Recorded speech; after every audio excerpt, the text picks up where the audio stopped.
So welcome back to my YouTube channel science की Pathshala with प्रिया। तो कैसे हैं आप सब? आई होप आप सब बहुत अच्छे होंगे और बहुत अच्छे से आप लोग की पढ़ाई भी चल रही होगी। तो जैसा कि आप सबको पता है कि अभी हम क्लास 12th का चैप्टर नंबर 8 कर रहे हैं, जो आपका माइक्रोब्स इन ह्यूमन वेलफेयर वाला चैप्टर है वो हम कर रहे हैं और उसका आज हमें यहाँ से शुरू करना है।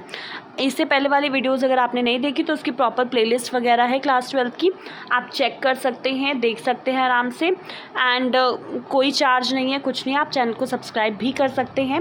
And welcome. चलिए आइए अब हम शुरू करते हैं आज का जो टॉपिक है, जो बेसिकली आपका microbes in production of biogas. अब जैसे बायोगैस के प्रोडक्शन में ये माइक्रोब्स क्या रोल प्ले करते हैं। अब बायोगैस से आपको नाम समझ में आ रहा होगा कि एक ऐसी गैस है जो कहीं ना कहीं लिविंग ऑर्गेनिज्म से बन रही है। तो अब देख लेते हैं, बायोगैस बेसिकली मिक्सचर होता है गैसेस का, जिसमें आपका ज़्यादातर प्रीडोमिनेंटली मतलब क्या होता है, उसमें ज़्यादा हिस्सा जो है वो मीथेन का होता है, जो माइक्रोबियल एक्टिविटी के द्वारा प्रोड्यूस किया जाता है और जिसको हम फ्यूल के तौर पे, ईंधन के तौर पे यूज़ करते हैं। आपने पढ़ा होगा कि माइक्रोब जो हैं वो अलग अलग तरीके के गैशियस एंड प्रोडक्ट्स बनाते हैं जब उनकी ग्रोथ हो रही होती है या फिर मेटाबॉलिज्म के टाइम। अब जो टाइप ऑफ गैस प्रोड्यूस होगी कि किस तरीके का जो गैस है वो प्रोड्यूस होगा, वो एक तो माइक्रोब पे डिपेंड करता है और ऑर्गेनिक सब्सटेंस, वो कैसा ऑर्गेनिक सब्सटेंस यूटिलाइज कर रहे हैं उस पर डिपेंड करता है। जैसे एग्जाम्पल है यहाँ पे, अगर फर्मेंटेशन है डॉ का, चीज़ मेकिंग है या फिर बिवरेजेस का प्रोडक्शन है, तो इसमें CO2 मेन गैस होगी। हालांकि कुछ जो बैक्टीरिया हैं जो एनारोबिकली ग्रो करते हैं सेलुलोजिक मटेरियल पे, वो ज़्यादा अमाउंट में आपका मीथेन प्रोड्यूस करते हैं और साथ साथ आपका कार्बन डाइऑक्साइड और हाइड्रोजन। और इन बैक्टीरिया को हम लोग कहते हैं कलेक्टिवली, क्या कहते हैं, मिथेनोजेंस, जो ज़्यादा अमाउंट में क्या प्रोड्यूस करेंगे, मीथेन।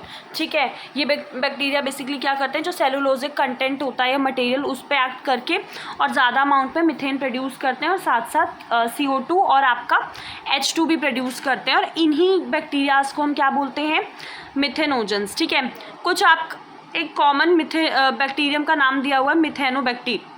ठीक है, ये जो बैक्टीरिया ये कॉमनली एनारोबिक स्लज में पाया जाता है जब सीवेज ट्रीटमेंट हो रहा होता है।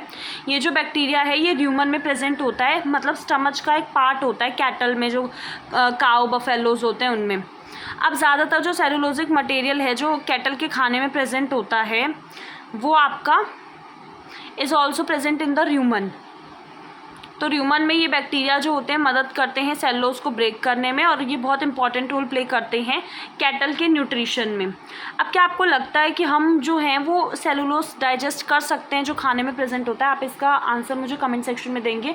बहुत ईजी है, आप सर्च करेंगे अगर आपको नहीं पता तो, और आप कोशिश करेंगे कि आप इसका आंसर कमेंट सेक्शन में करें। ठीक है, और जो एक्सक्रीटा है, जो डंक होता है काऊ का, उसे हम कॉमनली गोबर बोलते हैं, जिसमें ये बैक्टीरिया बहुत ज़्यादा पाए जाते हैं। कौन से बैक्टीरिया? मिथेनोजेंस। और डंक का यूज़ किया जाता है बायोगैस की प्रोडक्शन में, जिसे कॉमनली हम गोबर गैस भी बोलते हैं। तो ध्यान रखिएगा, बायोगैस का दूसरा नाम क्या हुआ? गोबर गैस। अब जो बायोगैस का ना एक प्लांट बनाया जाता है जो कंक्रीट टैंक का बना हुआ होता है, उसमें 10 से 15 फीट एकदम डीप होता है, जिसमें कि बायो वेस्ट, जितना भी बायो वेस्ट है, जितने भी ये जो काउ बफेलो सबका जो वेस्ट है वो कलेक्ट करके एंड अ स्लरी ऑफ डंक, उसको वो किया जाता है इस फेड, और उसके बाद एक फ्लोटिंग उसके ऊपर कवर डाल दिया जाता है। आप यहाँ पे देख सकते हैं। ठीक है, उस स्लरी के ऊपर एक कवर प्लेस कर दिया जाता है जो आपका कीप्स ऑन राइजिंग, जो ऊपर बढ़ता रहता है जैसे जैसे गैस टैंक में प्रोड्यूस हो जाता है माइक्रोबियल एक्टिविटी के थ्रू। अब आप यहाँ पे पूरा सेटअप देख सकते हैं कि कैसे पूरा बना हुआ है। अब बायोगैस प्लांट में एक आउटलेट होता है जो आपका पाइप से कनेक्ट होता है। ठीक है, जो सप्लाई करता है biogas to nearby houses. यहाँ पे अगर आप देखेंगे तो ये गैस यहाँ से जा रहा है, ये यहाँ से गैस सप्लाई करेंगे, और जो स्पेंट स्लरी है उसको रिमूव कर दिया जाता है through another outlet and may be use as, और उसको फर्टिलाइज़र के तौर पे यूज़ किया जाता है। अब कैटल डंक जो है वो ज़्यादा क्वांटिटी में आपका रूरल एरियाज़ में, गांव वगैरह में रहता है, तो जहाँ पे कैटल को बहुत सारे पर्पसेस के लिए यूज़ किया जाता है। तो जो बायोगैस है प्लांट जो है वो ज़्यादातर रूरल एरियाज़ में बनाए जाते हैं, और जो बायोगैस है उसका यूज़ किया जाता है खाना बनाने में, लाइटनिंग वगैरह में, और आपको इसका प्रॉपर दिख रहा होगा ये। ठीक है, तो ये आपका गैस प्रोड्यूस हो रहा है इधर डंक और वाटर डाल के, फिर ये इसमें जा रहा है, ये डाइजेस्टर, और ये आपका स्लज बचा है जिसको यूज़ किया जाएगा बाद में। फर्टिलाइज़र वगैरह के तौर पे। अब जो पिक्चर है वो आपने देख ली।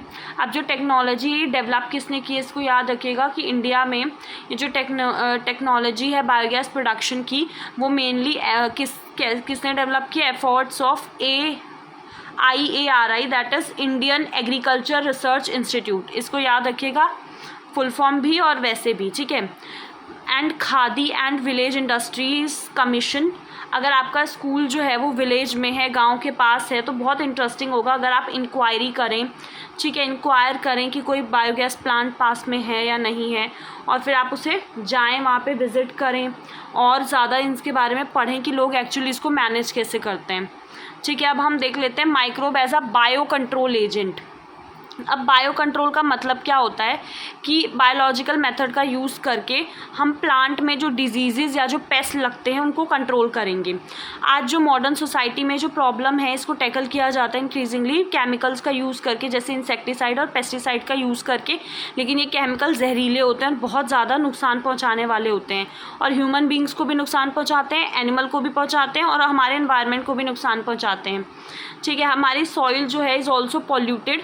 जो हम यूज़ करते हैं वीडीसाइड, जो वीड्स रिमूव करने के लिए जो हम वीडीसाइड यूज़ करते हैं, उससे हमारी सॉइल भी बहुत ज़्यादा पॉल्यूटेड हो जाती है।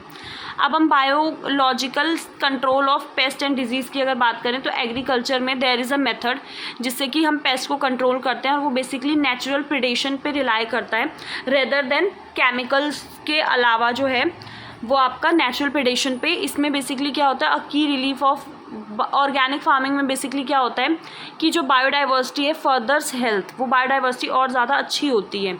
मोर वैरायटी लैंडस्केप हैज़, कि उस ज़मीन पर, उस लैंडस्केप पर बहुत सारी वैरायटीज़ होंगी, और ये बहुत ज़्यादा आने वाली जनरेशन के लिए बहुत ज़्यादा सस्टेनेबल है।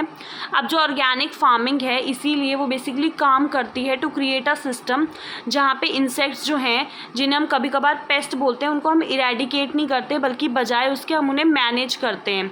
उन्हें मैनेजेबल लेवल पे रखा जाता है by a complex system of, बीच बीच में चेक्स और बैलेंस के सिस्टम के थ्रू उनको ऐसे लेवल पे रखा जाता है जिस पे वो मैनेजेबल हों within a living and a vibrate ecosystem, contrary to the conventional farming practices, जिसमें कि हम क्या यूज़ करते हैं, आपका केमिकल मेथड्स यूज़ करते हैं, जो कि दोनों को ही किल कर देता है। अब जो केमिकल मेथड हम यूज़ करते हैं वो किल करता है और हार्मफुल होता है सारी लाइफ फॉर्म्स के लिए। अब वो डिस्क्रिमिनेट नहीं करेगा कि कौन सा वाला नुकसान पहुंचा रहे हैं, कौन से वाले अच्छे हैं, वो सबको किल करेगा। This is a holistic approach जिसमें कि that seeks to develop an understanding of the webs of interaction, जो आपका अलग अलग ऑर्गेनिज्म है जो कि आपका फ्लोरा और फाउना बनाते हैं, उनके बीच में जो इंटरेक्शन है वो हमें समझना होगा।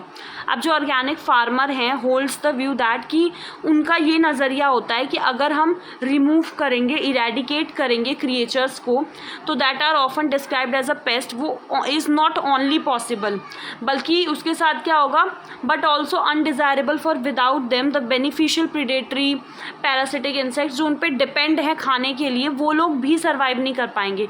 मतलब आप जैसे अगर इंसेक्ट को गायब कर दोगे, मार दोगे, तो इंसेक्ट के ऊपर जो डिपेंड हैं, जो उनको खा के ज़िंदा हैं, जो उनको खाने की तरह यूटिलाइज कर रहे हैं, वो भी तो मर जाएंगे ना, ठीक है। इसीलिए जो यूज़ है बायो कंट्रोल मेज़र का, वो आपका रिड्यूस कर देता है डिपेंडेंसी ऑन टॉक्सिक केमिकल और पेस्टिसाइड। अब important part biological farming approach का ये है इज़ टू बिकम फेमिलियर। जो अलग अलग तरीके के लाइफ फॉर्म्स उस फील्ड में हैं, सबसे पहले तो आप उनसे फेमिलियर होइए, उनको जानिए, प्रीडेटर और जो पेस्ट हैं उनको, उनकी लाइफ साइकिल्स जानिए, पैटर्न्स को समझिए कि कब ये फीड करते हैं, उनके हैबिटेट को, कि वो कहाँ रहना पसंद करते हैं। इससे आपको एक एप्रोप्रिएट तरीका पता चल जाएगा कि आप कैसे उसे कंट्रोल कर सकते हैं। और जो very familiar beetle with red and black markings, जो लेडी बर्ड है एंड ड्रैगन फ्लाइज हैं, वो बेसिकली यूज़फुल होते हैं to get rid of aphids, और जो मॉस्किटोज़ हैं उनको वो खाते हैं, उनको रिमूव करने में हेल्प करते हैं।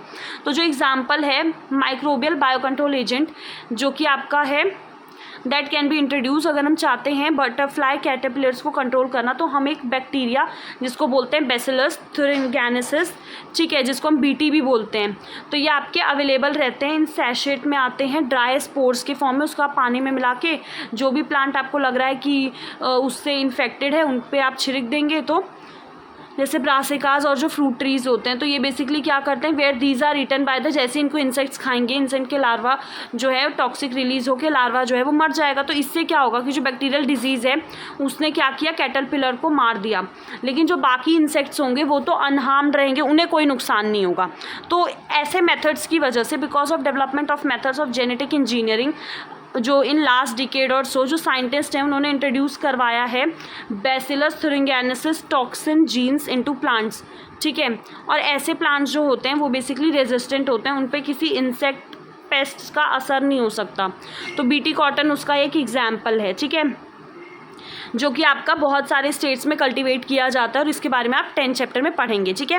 अब जो बायोलॉजिकल कंट्रोल है वो जो डेवलप किया जा रहा है for use in treatment of plant diseases, जैसे आपका फंगस ट्राइकोडर्मा है, तो ट्राइकोडर्मा की जो स्पीशीज़ होती है ये आपकी फ्री लिविंग फंजाई होता है, जो आपको रूट इकोसिस्टम में बहुत मिलेगा, और ये क्या करता है, जो प्लांट पैथोजेंस को कंट्रोल करने में हेल्प करता है।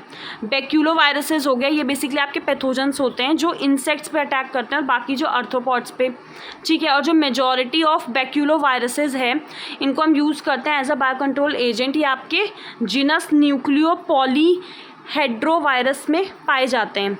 अब ये जो वायरसेस हैं ये एक्सीलेंट कैंडिडेट्स हैं, ये बेसिकली स्पीशीज स्पेसिफिक होते हैं और इनका जो नैरो स्पेक्ट्रम है इंसेक्टिडल एप्लीकेशन, मतलब इनका ये है कि ये कोई नेगेटिव इम्पैक्ट नहीं शो करते प्लांट्स या मैमल या फिश, मतलब जो नॉन टारगेट है ना, जिनको आपने टारगेट किया ही नहीं, ये उन पे असर नहीं करेंगे।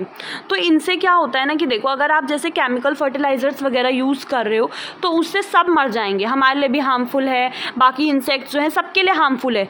जो हम एक टारगेट को मारना चाहते थे कि हमें सिर्फ इंसेक्ट्स को ख़त्म करना है, वो नुकसान पहुँचाए, बाकी सब तो कोई नुकसान नहीं कर रहे। तो लेकिन उसमें क्या होता है, केमिकल फर्टिलाइजर्स और जो ये आते हैं इनमें क्या होता है कि सब मारे जाते हैं ना, और ये जो मेथड्स हैं ये स्पेसिफिक हैं, टारगेटेड हैं कि हमें सिर्फ इनको गायब करना है तो यही गायब होंगे। तो आप समझ रहे हैं कि क्या तब से हम बातें कर रहे हैं जो, तो ये स्पेशली आपका डिज़ायरेबल होता है when beneficial insects are conserved, ताकि वो to aid in an overall जो इंटीग्रेटेड पेस्ट मैनेजमेंट प्रोग्राम है और when an ecologically sensitive area is being treated, ठीक है। तो आज के लिए हम इतना ही रखते हैं। अब एज अ बायो फर्टिलाइजर्स, मुझे पता है बहुत छोटा टॉपिक रह गया, बट मैं इसको आपको कल परसों देखते हैं, हम कर लेंगे। एंड अगर आप चैनल पे नए हैं तो सब्सक्राइब कर लीजिए। थैंक यू सो मच, अपना ध्यान रखिएगा, बाय।